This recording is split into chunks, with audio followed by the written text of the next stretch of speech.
They told him to look the other way. The regulations were clear. The Japanese workers were enemy nationals, and what their employers did was not his concern. But when Captain James Mitchell saw 43 women chained together by their ankles in the freezing rain, shivering in thin cotton dresses as they stood in mud outside a munitions factory in Yokohama, something inside him refused to stay silent. The women ranged from teenagers to mothers in their 40s. Their hands were raw from cold, their lips were blue, and they had been standing there for 6 hours as punishment for missing production quotas. What Mitchell did next would save their lives. It would also end his military career. And if you want to know how this story ends, make sure to hit that like button and subscribe because this is one World War II story they never taught you in school. November 1945. Japan lay broken. The war had ended 3 months earlier with the atomic bombs and the Emperor's surrender broadcast, but the scars ran deeper than rubble. Captain James Mitchell arrived in Yokohama on a gray morning when the sky hung low and heavy, threatening rain. He was 32 years old, a logistics officer from Iowa, assigned to oversee the conversion of Japanese military facilities into civilian infrastructure. His orders were simple: inspect factories, ensure compliance with occupation policies, document conditions, and move on. The jeep bounced along a road cratered by bombing raids, past collapsed buildings and makeshift shelters where families huddled under tarps. Children with hollow cheeks watched the American vehicle pass. Old men bowed reflexively, a habit born from decades of militarism. The air smelled of ash and salt from the nearby harbor. Yokohama had been one of Japan's major industrial centers, and the Allies had bombed it repeatedly. Hold out, Bennu. Neighborhoods were gone, replaced by fields of twisted metal and broken concrete. Mitchell's driver, a young private named Torres, navigated carefully around debris. Neither man spoke much. There was something oppressive about occupied Japan, something that made casual conversation feel wrong. The defeated nation was quiet in a way that went beyond language barriers. It was the silence of a people who had lost everything and were still trying to understand what came next. The Nakamura industrial plant sat on the outskirts of the city, a sprawling complex of warehouses and factory buildings surrounded by a high concrete wall. Before the war, it had produced textiles. During the war, it had been converted to munitions production, manufacturing shell casings and small arms components. Now under American supervision, it was supposed to be transitioning back to civilian goods. Mitchell had received reports of labor disputes and safety violations. His job was to investigate and file a report, nothing more. As the jeep pulled up to the factory gates, Mitchell noticed something strange. The compound was eerily quiet. No machinery noise, no workers moving between buildings. Just silence and the distant caw of crows. The guard at the gate, a Japanese man in his 50s wearing a tattered uniform, bowed deeply and opened the gates without checking credentials. Mitchell found that unsettling. American occupation forces had been given almost godlike authority, but this level of deference felt wrong.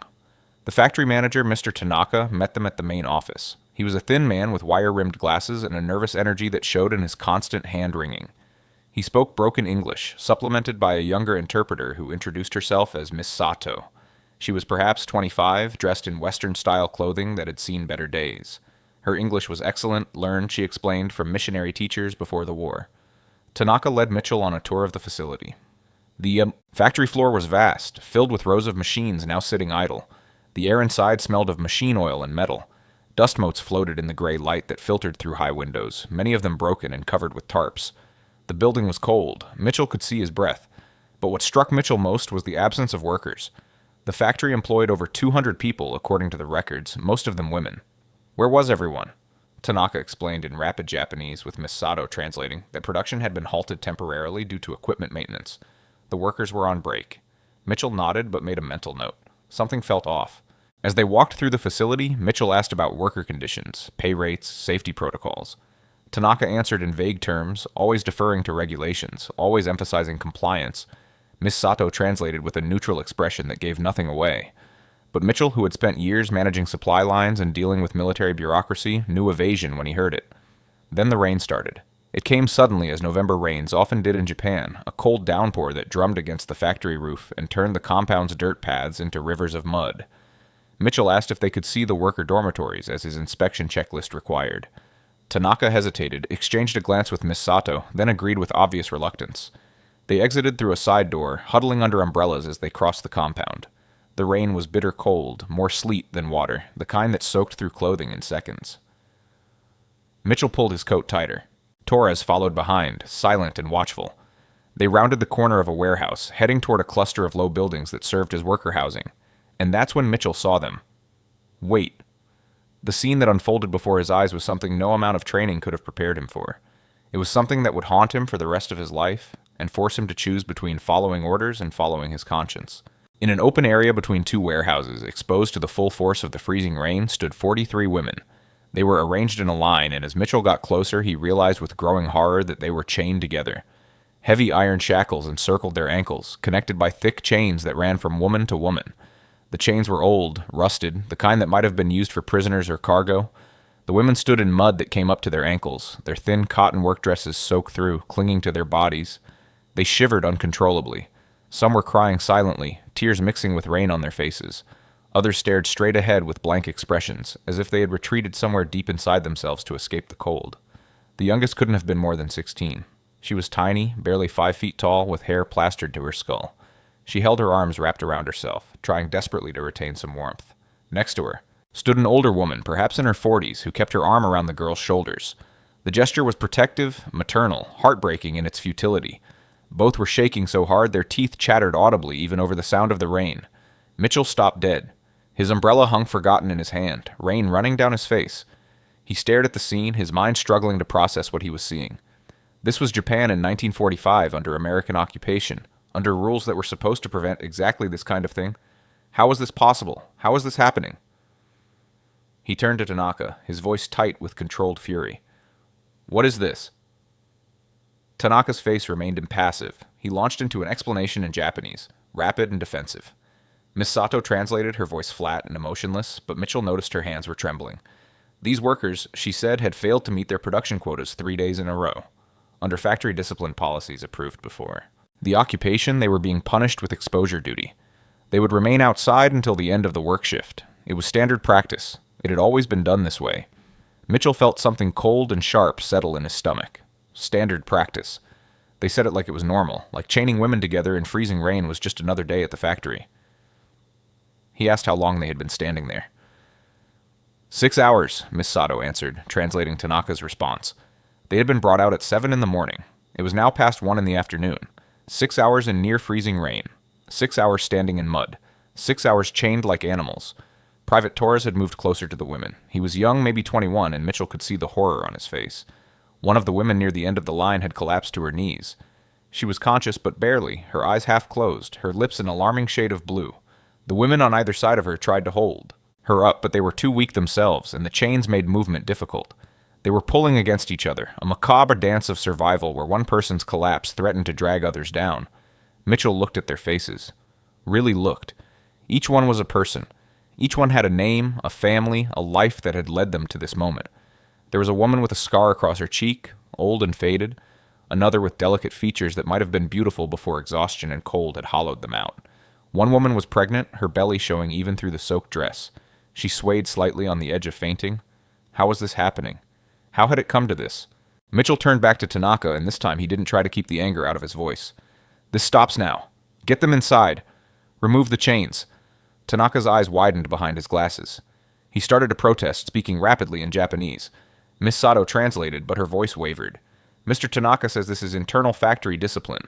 The Occupation Authority Manual states that Japanese managers retain control over labor practices as long as they do not violate health and safety standards. This is within regulations. Mitchell felt his jaw clench. Within regulations. He had read that manual. It was a complicated document, full of compromises and exceptions designed to allow the occupation to function without requiring Americans to micromanage every detail of Japanese life. Labor disputes, the manual said, should be handled by Japanese authorities unless they posed a threat to public order or violated basic humanitarian principles. The problem was that basic humanitarian principles was vague. Different officers interpreted it differently. Some took a hard line. Others, like Mitchell's commanding officer, Colonel Ashford, preferred a hands-off approach. Don't make waves. Let the Japanese handle their own problems. Focus on the big picture. But this wasn't complicated. This was 43 women chained in freezing rain. This was hypothermia and pneumonia and possibly death. This was wrong, and Mitchell knew it with a clarity that cut through all the regulations and protocols and political considerations. He pointed at the women, his voice rising. Look at them. They're dying. This isn't discipline. This is torture. Get them inside now, or I will. Tanaka's face hardened. He drew himself up, speaking more forcefully. Miss Sato translated, and now Mitchell could hear stress in her voice, like she was fighting to keep her composure. Mr. Tanaka respectfully reminds the captain that American Occupation Authority does not extend to internal factory management decisions. These workers are Japanese citizens employed by a Japanese company. Unless the captain has specific orders from his superior officer, Mr. Tanaka requests that the captain not interfere with established procedures. It was a gambit. Tanaka was betting that Mitchell wouldn't risk his career over factory workers, that the American officer would retreat behind regulations and pass the problem up the chain of command. It was probably what most officers would do. File a report. Let someone else decide. Cover yourself with paperwork and move on. Mitchell had seen it happen before. In the military, initiative was praised in theory but punished in practice. Officers who stuck their necks out often got them chopped off. Mitchell looked again at the women. The pregnant one had sunk to her knees now, held up only by the chains connecting her to the women on either side. Her head hung forward, hair covering her face. She wasn't moving. He thought of his own sister back in Iowa, who had worked in a factory during the war. He thought of his mother, who had raised 4 children through the Depression. He thought about what his father, a Methodist minister, had always said. When you see suffering and do nothing, you become part of the sin. Torres, Mitchell said quietly, go get bolt cutters from the Jeep. And blankets. All of them. The private didn't hesitate. He turned and ran, boots splashing through puddles. Tanaka started yelling in Japanese, his composure finally breaking. Miss Sato didn't translate this time. She just stood there, rain running down her face, staring at Mitchell with an expression he couldn't quite read. Was it hope? Fear? Both? Mitchell walked to the nearest woman in the chain. She was in her 30s, rail-thin, with a gaunt face and eyes that had gone distant with cold. She didn't acknowledge him at first, didn't even seem to see him. He spoke softly, though he knew she probably didn't understand English. It's okay. We're going to get you inside. We're going to get you warm. Her eyes flickered, focusing on his face. For a moment, neither spoke. Then slowly, she nodded. Torres returned with the bolt cutters and an armful of military blankets from the Jeep. Mitchell took the cutters, their weight solid and reassuring in his hands. Tanaka had stopped yelling and stood at a distance, arms crossed, watching with barely controlled fury. Other factory workers had begun to emerge from buildings, drawn by the commotion. They stood in doorways and windows, silent observers to something unprecedented. Mitchell knelt in the mud next to the first woman. The shackle around her ankle was old but solid, a heavy iron band, secured with a rusted bolt. The chain connecting her to the next woman was thick, industrial grade. Mitchell positioned the bolt cutters, squeezed hard. The bolt resisted, then suddenly gave way with a sharp crack. The woman gasped, a sound of surprise and relief. The shackle fell open. She was free. Torres draped a blanket over her shoulders. She pulled it tight around herself, her whole body shaking. Mitchell moved to the next woman, then the next. Cut, wrap in a blanket, move on. Cut, wrap, move on. It became a rhythm. His hands grew cold and stiff. His knees ached from kneeling in the mud. He didn't care. The rain continued to pour down, but it didn't matter anymore. As he worked his way down the line, the women began to react. Some started crying openly, not from pain or cold this time, but from relief. Others remained silent, as if afraid this was a dream that might evaporate if they acknowledged it. One older woman, after Mitchell cut her free, reached out and touched his arm, gently, whispering something in Japanese. He didn't need a translation. The gratitude in her voice was universal. When he reached the pregnant woman, she was barely conscious. Her lips were blue-gray, her breathing shallow. Torres helped her carefully, supporting her weight as Mitchell cut the chain. She mumbled something, eyes half open. Mitchell wrapped 2 blankets around her and helped Torres carry her toward the nearest building. She needed a doctor. She needed warmth. She needed help immediately. Miss Sato had moved closer, no longer just an interpreter, but an active participant. She began speaking rapidly to the freed women in Japanese, guiding them toward the factory's break room. Some of the other workers, emboldened by the Americans' actions, came forward to help. They took women by the arms, supporting those who could barely walk. They brought more blankets, thermoses of hot tea. The rigid hierarchy of the factory was fracturing, at least for this moment. Mitchell cut the last chain. All 43 women were free. He stood slowly, his back protesting, mud caking his uniform. The bolt cutters hung heavy in his hand. He looked at Tanaka, who stared back with open hostility. The manager said something harsh in Japanese. Miss Sato, her voice quiet, translated, "You have made a serious mistake, Captain. This will not be forgotten." Mitchell held Tanaka's gaze. "Good," he said. "I hope you don't forget it. Because if I ever hear of something like this happening again at this facility or any other, I'll shut you down. I don't care what the regulations say. I don't care about protocol. This stops now." It was a threat he had no authority to enforce, and both men knew it. But Mitchell said it anyway, because some things needed to be said regardless of authority or consequences. He turned to check on the women. They had been moved into the factory break room, a bare concrete space with a few tables and chairs. Someone had found portable heaters and was setting them up. The women huddled together, wrapped in blankets, holding cups of hot tea with trembling hands. Some were still crying. Others sat in stunned silence. The pregnant woman lay on a makeshift bed of blankets, attended by Miss Sato and 2 other workers. Her color was slightly better, but she clearly needed medical attention. Torres stood near the door, his young face troubled. "Captain," he said quietly, "what happens now?" Mitchell didn't have an answer. He knew what would happen. Tanaka would file a complaint with the occupation authority. There would be an investigation. Mitchell would be asked to justify his actions, to explain why he had overstepped his authority and interfered with Japanese internal affairs. His commanding officer would be furious. There would be consequences. But standing there watching the women slowly warm up, seeing life return to faces that had been marked for death by hypothermia, Mitchell found he didn't regret his decision. Sometimes he thought doing the right thing meant breaking the rules. Sometimes conscience had to override protocol. Sometimes you had to choose between your career and your humanity. And sometimes the choice was easier than you expected. The next 3 days were a blur. Mitchell arranged for a U.S. Army medic to examine the women. All 43 showed signs of hypothermia. 5 had developed pneumonia. The pregnant woman, whose name was Keiko Yamamoto, was hospitalized with severe complications. She was 23 years old, married to a soldier who had died in Manchuria. She had been working at the factory to support his parents and her younger sister. When she recovered enough to speak, she told Miss Sato that she had expected to die that day in the rain. She had made peace with it. The Americans' intervention had saved not just her life, but her unborn child's. Mitchell filed his report that evening, sitting in his small office at the occupation headquarters. He wrote it carefully, documenting everything he had seen. The chains, the duration of exposure, the women's condition, Tanaka's justifications. He included the medic's findings, the hospitalization of Mrs. Yamamoto, the diagnosis of pneumonia for 5 others. He built his case methodically, citing the occupation authority's mandate to protect human rights and prevent abuse of power. He argued that the factory's actions violated not just basic humanitarian principles, but also General MacArthur's directives on labor practices and human dignity. But even as he wrote, Mitchell knew he was in trouble. He had acted without authorization. He had ignored the chain of command. He had created an international incident by directly confronting a Japanese business owner. In the military, especially in occupation duty where diplomacy was as important as authority, such actions were career killers. The fact that he had been morally right wouldn't matter as much as the fact that he had been procedurally wrong. Sure enough, 2 days after the incident, Mitchell was summoned to Colonel Ashford's office. The colonel was a career officer in his early 50s, a veteran of the European campaign who had been given occupation duty as a reward for distinguished service.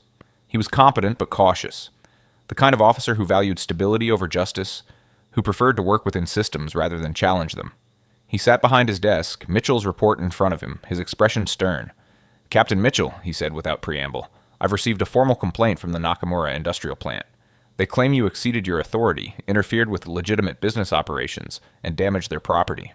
They're demanding compensation and your removal from oversight duties." He paused, his jaw tight. "I've also received your report. The 2 accounts differ significantly." "Suppose you tell me what really happened." Mitchell recounted the events. He described what he had seen, what he had done, why he had felt compelled to act immediately rather than file a report and wait for approval. As he spoke, Ashford's expression didn't change. The colonel listened without interruption, occasionally glancing at the papers on his desk. When Mitchell finished, silence filled the office. Outside, Mitchell could hear the sounds of the base, jeeps passing, soldiers calling to each other, the distant hum of machinery. Finally, Ashford spoke. "Captain, I don't doubt your motives. I've read the medic's report. What you found was disturbing. But you understand the position you've put me in, put this command in. We're trying to rebuild Japan, not turn it into an American colony. That requires letting the Japanese handle their own affairs whenever possible. When we intervene in every labor dispute, every business decision, we create resentment and dependence. We become occupiers, not liberators." Mitchell understood the argument. He had heard variations of it before. It was the practical, pragmatic position of an experienced officer who had to balance competing priorities. But Mitchell also understood something else. That pragmatism could become an excuse for indifference, that stability could be purchased at the price of justice. "With respect, sir," he said carefully, "if we tolerate this kind of treatment, what are we liberating them to? What kind of Japan are we helping to rebuild?" Ashford's eyes narrowed. "That's not your decision to make, Captain. Your job is to inspect facilities and file reports. My job is to make policy decisions based on those reports. You bypassed the chain of command. You created an incident that I now have to clean up. Do you have any idea how many Japanese businesses are watching this? Any idea how this looks to them?" Mitchell felt anger rising but kept his voice level. "With respect, sir, I saw women dying. I had bolt cutters and blankets. I made a choice. I would make the same choice again. Ashford leaned back in his chair, studying Mitchell. For a long moment, the colonel said nothing. Then he sighed, a sound of resignation rather than anger. "I believe you would," he said quietly. "That's what makes this difficult. You're a good officer, Mitchell. You care about people. That's admirable. It's also dangerous. An investigation was opened. A board of inquiry was convened to review Mitchell's actions and determine whether disciplinary measures were warranted. The process took 2 weeks. During that time, Mitchell continued his regular duties, but the incident hung over him like a shadow. Other officers treated him with a mixture of admiration and wariness. Some quietly told him they agreed with what he had done. Others avoided him, not wanting to be associated with an officer who was under investigation. The inquiry interviewed witnesses. Private Torres gave testimony confirming Mitchell's account. The medic who had examined the women provided detailed medical reports. Miss Sato, the interpreter, was called to testify. She spoke carefully, her words translated by another interpreter, describing the scene, the condition of the women, Tanaka's explanations. She confirmed that the women had been chained outside for over 6 hours in freezing rain as punishment for missing production quotas. Tanaka also testified. He argued that the punishment was traditional, that it had been used for decades as a method of enforcing discipline. He claimed the women were never in real danger, that they were accustomed to harsh conditions, that their health complaints were exaggerated to make him look bad. He insisted that Captain Mitchell had no authority to interfere with internal factory discipline, that the Americans' actions violated the occupation's stated policy of non-interference in Japanese business affairs. The investigation also uncovered other facts. The Nakamura industrial plant had a history of labor violations. Workers had complained before, but their complaints had been dismissed by Japanese authorities. The factory paid below-standard wages, operated dangerous equipment without proper safety measures, and enforced discipline through physical punishment and public humiliation. Several workers testified anonymously, afraid of retaliation. They described a culture of fear, where questioning management could result in termination or worse. One particular testimony stood out. An older woman named Mrs. Fujimoto, who had worked at the factory for 15 years, described how her daughter had died 3 years earlier from pneumonia contracted after a similar punishment. The daughter had been 19 years old, chained outside in winter rain for failing to meet quotas while sick with flu. She had developed pneumonia, the factory refused her time off to recover, and she died within 2 weeks. Mrs. Fujimoto had continued working at the factory because she had no other options. Her testimony, delivered in a quiet, broken voice, highlighted the desperation that kept these women trapped in abusive employment. The investigation's findings were clear. Mitchell's description of events was accurate, the women had been in genuine medical danger, and the factory's practices violated basic humanitarian standards. But the investigation also concluded that Captain Mitchell had exceeded his authority by acting without consulting his commanding officer. The Board of Inquiry recommended a formal reprimand and reassignment to different duties. While the investigation proceeded, something unexpected happened at the Nakamura industrial plant. The workers organized. It started quietly with small groups meeting in dormitories after shifts, whispering about what the American captain had done. The story of Mitchell cutting the chains had spread quickly through Yokohama's industrial district. Workers at other factories heard about it. They began asking questions. If American officers were supposed to protect human rights, why were similar abuses happening at their workplaces? Miss Sato, the interpreter, played a key role. After testifying at the inquiry, she had been fired by Tanaka for what he called disloyalty. But instead of disappearing, she had connected with other workers, helping them document abuses and file formal complaints with the occupation authorities. She had education and language skills that most factory workers lacked. She became a voice for women who had been silenced for years. The women of Nakamura Industrial Plant submitted a petition to the occupation authority. All 43 women who had been chained signed it, along with over 100 other workers. The petition detailed years of abuse, unpaid overtime, dangerous conditions, physical punishments, sexual harassment by supervisors, confiscation of wages as fines for minor infractions. It requested formal investigation of the factory's management and protection for workers who spoke out. The petition created a problem for the occupation authority. Ignoring it would look hypocritical after investigating Mitchell's actions, but addressing it would require exactly the kind of intervention in Japanese affairs that Colonel Ashford had warned against. The occupation was supposed to be temporary, a transition period before Japan regained full sovereignty. Getting deeply involved in labor disputes risked creating dependencies and resentments that would outlast the occupation itself. Yet the petition couldn't be ignored, especially after newspapers picked up the story. Japanese papers ran articles about the chained workers and the American captain who freed them. The story became symbolic of larger questions about Japan's future. Would the new Japan perpetuate the authoritarianism of the past, or would it embrace democratic values, including workers' rights? The occupation authority, which had been promoting democratic reforms, couldn't appear indifferent to such blatant abuse without undermining its own stated mission. A compromise was reached. The occupation authority wouldn't shut down Nakamura industrial plant, but it would require the factory to implement new labor standards. Regular inspections would be conducted. Workers would have the right to file complaints without fear of retaliation. Tanaka would remain as manager, but under close supervision. It was an imperfect solution that satisfied no one completely but allowed everyone to claim partial victory. Mitchell struggled with what had happened. Not the incident itself, which remained morally clear in his mind, but the aftermath and what it revealed about systems of power. He had grown up believing in rules, in chains of command, in the idea that institutions existed to protect people. The military had reinforced those beliefs: follow orders, trust the system, work within established procedures. But what happened when the system itself became the problem? What happened when following rules meant tolerating injustice? He thought about the occupation's stated goals: democratization, demilitarization, decentralization. They were supposed to be helping Japan become a free, peaceful society. But freedom meant nothing if workers could be chained in rain for missing quotas. Democracy meant nothing if people had no power to challenge abuses. The occupation had created elaborate bureaucracies and written detailed regulations. But somewhere in all that structure, the fundamental purpose had gotten lost. The system had become more important than the people it was meant to serve. Mitchell wrote letters home to his family in Iowa. To his sister, he described what he had seen and done, seeking her perspective. She wrote back with characteristic directness. "You did the right thing. Anyone who says different is too concerned with rules and not concerned enough with people. That's what's wrong with the world sometimes. We get so caught up in how things are supposed to work that we forget why we made the rules in the first place." Her words comforted him, but they also highlighted his isolation. His family was thousands of miles away. Here in Japan, he was surrounded by fellow officers who saw the situation differently, who valued stability and procedure over immediate moral action. He tried to articulate his thoughts to Torres one evening as they shared coffee in the mess hall.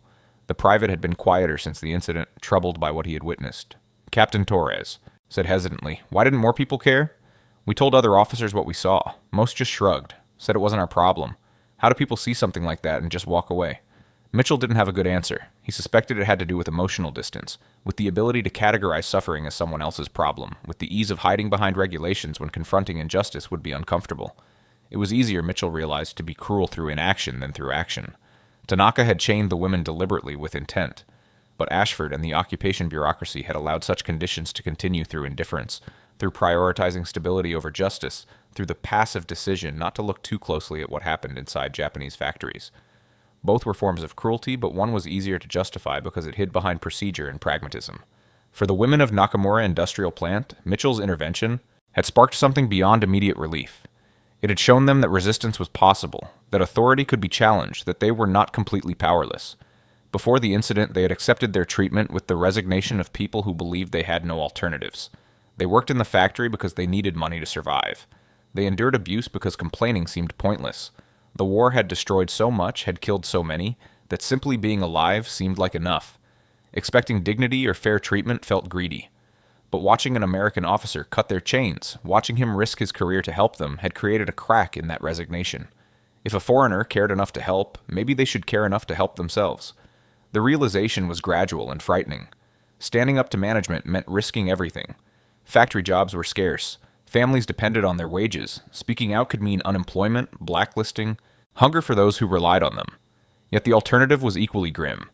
Mrs. Fujimoto's testimony about her daughter's death had reminded everyone of the stakes. Accepting abuse didn't guarantee survival. It just meant dying slowly instead of fighting. Some of the women began meeting secretly, sharing stories of mistreatment they had previously kept silent about. They discovered that their individual experiences of humiliation and exploitation formed a collective pattern. They weren't isolated cases of bad luck or personal failure. They were victims of a system designed to extract maximum labor while providing minimum protection. Miss Sato became their informal leader, though she resisted the title. She was simply doing what needed to be done, she said. Her education and language skills gave her tools others lacked. She could read occupation regulations, draft formal complaints, speak to American authorities directly, but she made sure the women understood that the power came from their collective action, not from her individual abilities. They needed to stand together. Divided, management could pick them off one by one. The transformation was not universal or immediate. Some women remained skeptical, too ground down by years of hardship to believe change was possible. Others feared retaliation too much to participate openly. But a core group emerged, women who had decided that whatever the risks, continuing to accept their conditions was not sustainable. They would push for better treatment or die trying. The desperation that had once kept them compliant now fueled resistance. They had nothing left to lose. As days turned into weeks, Mitchell began to understand the complexity of what he had stumbled into. The incident at Nakamura Industrial Plant was not an isolated case of a cruel manager. It was a symptom of deeper problems in Japanese society and in the occupation's approach to addressing them. Japan's rapid industrialization in the early 20th century had been built on cheap labor, particularly women and children working in brutal conditions. The war had intensified these practices. Now, in the aftermath of defeat, the patterns persisted because the underlying power structures remained intact. The occupation had focused on political reforms, dismantling the military, democratizing the government, rewriting the constitution. These were important changes, but they didn't automatically translate into economic justice or social equality. Factory owners who had profited from wartime production simply shifted to peacetime manufacturing. They maintained the same authoritarian management styles, the same disregard for worker welfare. The occupation's hands-off approach to business practices meant that abusive conditions continued unchecked. Mitchell read more about Japanese labor history. He learned about the pre-war labor movement, which had been crushed by the militarist government in the 1930s. Union organizers had been arrested, beaten, sometimes killed. Workers had learned to be silent, to accept whatever conditions were imposed. That silence had become habitual, passed down through a generation. Now the occupation claimed to support democratic rights, including unionization, but decades of repression couldn't be undone with proclamations and new laws. He also came to understand his own limitations. He was an outsider, a conqueror claiming to be a liberator. His intervention had been necessary in that specific moment, but it couldn't be a template for broader change. Real reform had to come from the Japanese themselves, from workers finding their voices, from a society deciding it wanted to be different. Americans could provide support and pressure, but they couldn't impose justice from above. That kind of imposed change wouldn't last once the occupation ended. The recognition was humbling. Mitchell had acted with certainty in the moment, driven by clear moral imperative, but the aftermath had taught him that single acts of heroism, while important, were insufficient to address systemic problems. The women had needed someone to cut their chains, but they also needed a society that wouldn't chain them in the first place. Creating that society required work that went beyond any individual's power, work that would take years or decades. He met with Miss Sato several times during this period. She had become an unofficial liaison between the workers and the occupation authority. In their conversations, she helped him understand Japanese perspectives on what had happened. Many Japanese saw the occupation's promotion of democracy and rights as hypocritical, she explained. Americans spoke of freedom while maintaining bases on Japanese soil, spoke of equality while treating Japanese as conquered inferiors, spoke of justice while tolerating abuses when intervention was inconvenient. Your actions were brave, she told Mitchell during one meeting, but they were also unusual. Most American officers don't want to see what happens in our factories. It's easier to believe the problems don't exist or aren't your responsibility. That's why what you did mattered. Not just because you helped those specific women, but because you showed that Americans could care, that the occupation's words about human rights weren't just propaganda. Mitchell appreciated her honesty, even though it stung. She was right. His fellow officers had preferred not to know, not to get involved. It wasn't malice exactly, but it was a kind of willful blindness that enabled suffering to continue. The deeper Mitchell looked, the more complicated everything became. Justice wasn't simple. Right and wrong weren't always clear once you moved beyond immediate situations into questions of policy and power. He had been trained to think in terms of orders and missions, clear objectives and measurable outcomes, but human rights and social change didn't work that way. They were messy, contested, evolving. They required patience and persistence, not just dramatic interventions. Still, he didn't regret what he had done. The complexity of the larger picture didn't change the simplicity of that moment. Women were dying and he could help them. Everything that came after, all the bureaucratic fallout and political complications, didn't alter that fundamental truth. Sometimes you had to act on what was right in front of you, even if you couldn't solve everything, even if your action created problems of its own. Paralysis in the face of injustice was still paralysis. The Board of Inquiry's final report arrived on a cold December morning, 6 weeks after the incident. Mitchell was called to Colonel Ashford's office to receive the verdict. The report was thick, filled with testimony transcripts and legal analysis. But the conclusion was brief and clear. Captain James Mitchell was found to have acted outside his authority in interfering with the Nakamura Industrial Plant's internal labor practices.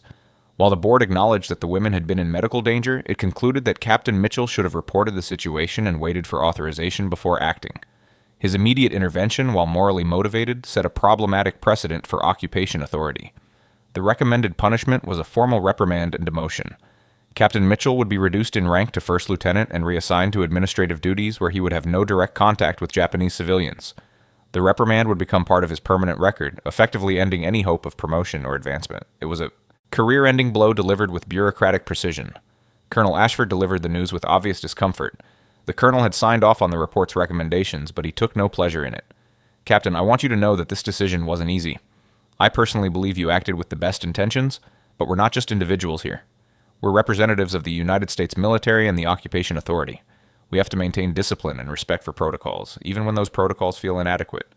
Mitchell sat across the desk, the report in his hands, feeling strangely calm. He had known this was coming. He had prepared himself for it. Yes, sir, he said quietly. I understand the decision. I don't agree with it, but I understand it. Ashford nodded, relief flickering across his face. The colonel had expected anger, perhaps an outburst. The calm acceptance made the moment more difficult in a different way. Mitchell stood, preparing to leave. The colonel stopped him with a raised hand. One more thing, Captain. Lieutenant, the workers at Nakamura Industrial Plant have submitted another petition. They're requesting that you be recognized for your actions rather than punished. It's signed by all 43 women you freed, plus over 200 other workers from surrounding factories. They've also sent letters to American newspapers. The story's getting attention back home.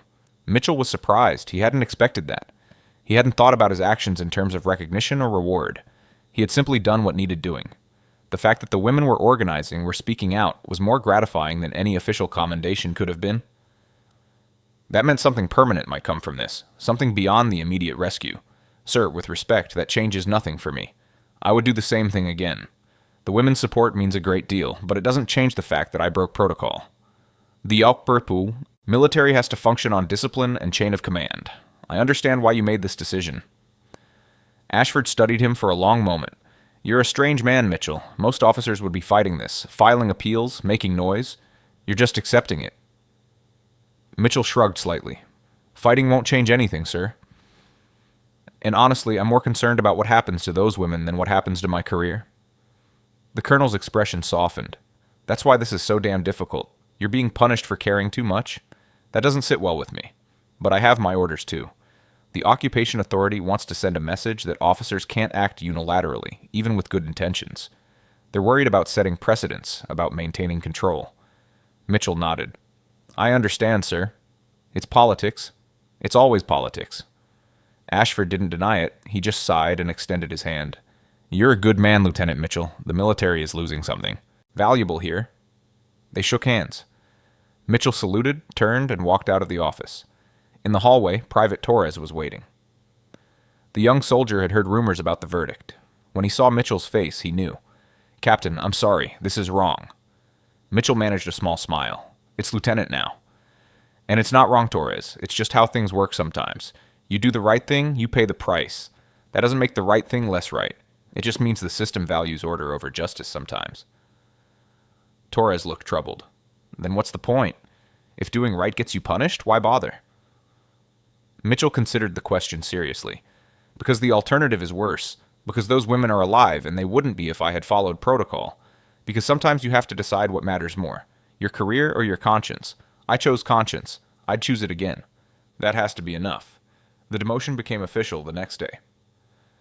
Lieutenant James Mitchell was reassigned to a desk job processing supply requisitions, a position that kept him away from policy decisions and civilian contact.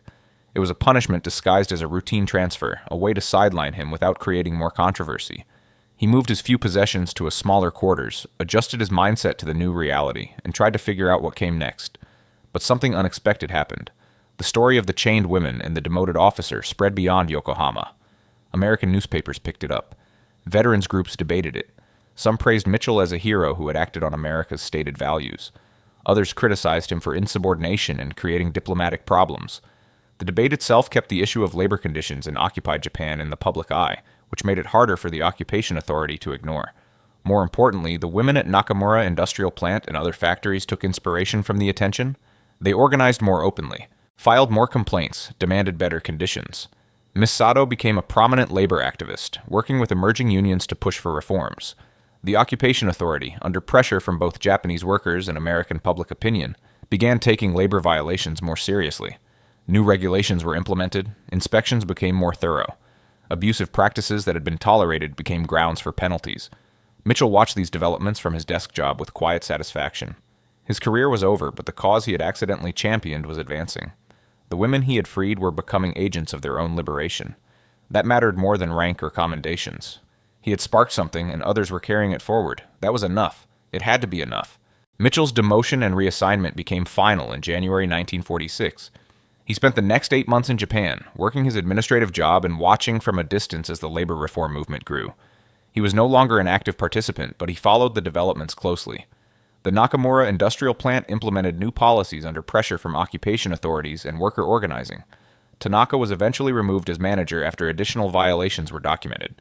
The factory transitioned to better conditions slowly, grudgingly, but measurably.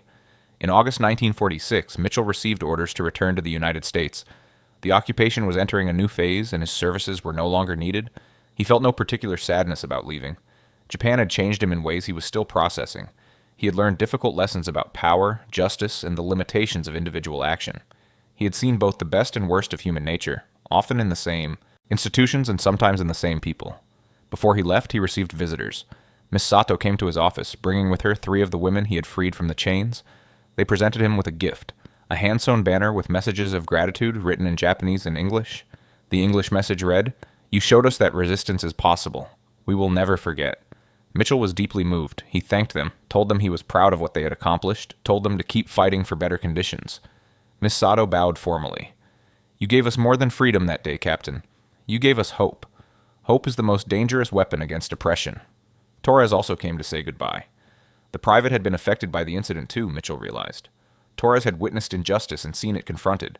That experience had shaped how he viewed authority and moral responsibility. "Sir," Torres said awkwardly, "I just wanted to say that what you did mattered. I'm going to remember it. If I'm ever in a position where I have to choose between rules and people, I'll remember what you did." Mitchell clasped the young man's shoulder. "That's all anyone can do, Torres. Remember that people matter more than procedures. Remember that sometimes the right choice costs something. And remember that the cost is worth it." Mitchell returned to Iowa in September 1946. He was discharged from the military shortly after, his demotion effectively ending any chance of a continued career. He returned to his hometown with a Purple Heart from earlier service, a chest full of medals from the European campaign, and a permanent black mark on his record for insubordination in Japan. The contrast was surreal. Honored for following orders in combat, punished for defying them in peace.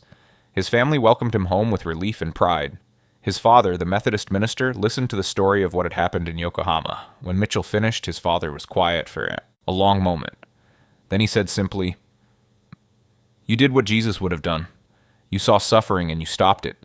Let the Pharisees worry about their rules. You worried about people. That's what matters." Mitchell struggled to find work. His military record was complicated. Distinguished service followed by disgrace. Some potential employers saw him as a hero. Others saw him as a troublemaker who couldn't follow orders. He eventually found work at a small manufacturing plant, ironically where his military logistics experience proved valuable. He never rose to management, never made much money, but he built a quiet life. He married, had children, became part of his community. He didn't talk much about what had happened in Japan. It wasn't shame that kept him quiet, but a sense that the story belonged more to the women than to him. He had played a part, an important part, but they had done the harder work of organizing and fighting for lasting change. His moment had been dramatic but brief. Their struggle continued for years. The story of the chained women and the demoted officer lived on in different ways. In Japan, it became part of the early labor movement's mythology, a symbol of the moment when occupation forces had sided with workers against management, even briefly. Miss Sato went on to become a prominent labor organizer, helping to establish unions in textile and manufacturing sectors. She often referenced that rainy November day in 1945 as a turning point, the moment when workers realized they had rights worth fighting for. The 43 women followed different paths. Some continued working in factories under improved conditions. Others left industrial work entirely, finding other ways to survive. A few became activists themselves, inspired by the experience of being freed and the realization that injustice could be challenged. Mrs. Yamamoto, the pregnant woman who had been hospitalized, named her son James after the American officer who had saved her life. She told her son the story as he grew up, teaching him that courage meant standing up for others, even when it cost you something personally. In America, the story faded from public attention as the occupation of Japan continued and other issues dominated headlines. But it lived on in military circles as a case study in the tension between rules and ethics, between institutional loyalty and moral responsibility. At service academies, it was sometimes discussed in ethics classes. Some instructors used it as an example of why discipline and chain of command must be maintained even when individual judgment suggests otherwise. Other instructors used it as an example of when moral imperatives should override institutional protocols. The debate never reached a consensus, which was perhaps appropriate. There were no easy answers. Mitchell himself lived to see some vindication. In the 1960s, as civil rights movements challenged unjust laws and Vietnam War protesters questioned blind obedience to authority, his actions were reconsidered. Veterans groups began honoring him not despite his demotion, but because of it. He was invited to speak about his experience, though he usually declined. When he did speak, he emphasized not his own heroism, but the courage of the women who had organized after being freed. They did the hard work, he would say. I just cut some chains. They rebuilt their lives and fought for lasting change. That's the real story. In 1985, 40 years after the incident, Mitchell received a letter from Japan. It was from the children and grandchildren of the women he had freed. They had organized a commemoration and wanted him to know that his actions had not been forgotten. The letter included photographs of the women as they were now, elderly, surrounded by families, living lives that might not have been possible if they had died of hypothermia that November day. The letter thanked him not just for saving their lives, but for showing them that the powerful could be challenged, that the world could change. Mitchell kept that letter until his death in 1992. His children found it among his papers, carefully preserved. They also found the banner the women had given him, still carefully folded. They donated both to a small museum in Iowa that documented the county's contribution to World War II. Today they sit in a glass case with a placard explaining what happened. How one man chose conscience over career, how his choice inspired others, how doing the right thing sometimes requires being willing to pay a price. And so the bolt cutters became more than tools. They became symbols of a choice. To follow rules or to follow conscience, to maintain order or to pursue justice, to protect institutions or to protect people. For Captain James Mitchell, demoted to lieutenant for caring too much, the choice was never really in question. He saw women dying and he had the power to stop it. Everything else was just details. The 43 women chained in freezing rain survived because one man decided that human lives mattered more than protocols. The cost to him was real: a ruined military career, limited job prospects, decades of being remembered as much for his insubordination as for his heroism. But he never expressed regret. When asked near the end of his life if he would do it again knowing the consequences, he answered without hesitation. Every time. Those women went home to their families. They had children and grandchildren. Those lives exist because of a choice I made. My career is not more important than that. Nothing is more important than that. His story reminds us that rules exist to serve people, not the other way around. That sometimes the most courageous act is refusing to look away when looking away would be easier. That bureaucracy and regulations can become tools of oppression just as surely as chains and shackles. And that occasionally doing the right thing means being willing to sacrifice everything for people you've never met, people who can't repay you, people who history might forget but who deserve to be saved anyway. As Miss Sato said decades later in an interview, hope is the most dangerous weapon against oppression. Captain Mitchell gave us hope that day. Not just hope for rescue, but hope that the world could be better, that power could be used for good, that individuals still mattered even in the machinery of war and occupation. That hope changed us. It made us believe we could change our own circumstances. And we did. That is the story worth remembering. If this account moved you, if it made you think about when rules should be broken and when conscience should override protocol, make sure to like this video and subscribe to the channel. These stories from history matter not because they're old, but because they're eternally relevant. They ask us the same questions James Mitchell faced. When do you follow orders? When do you follow your heart?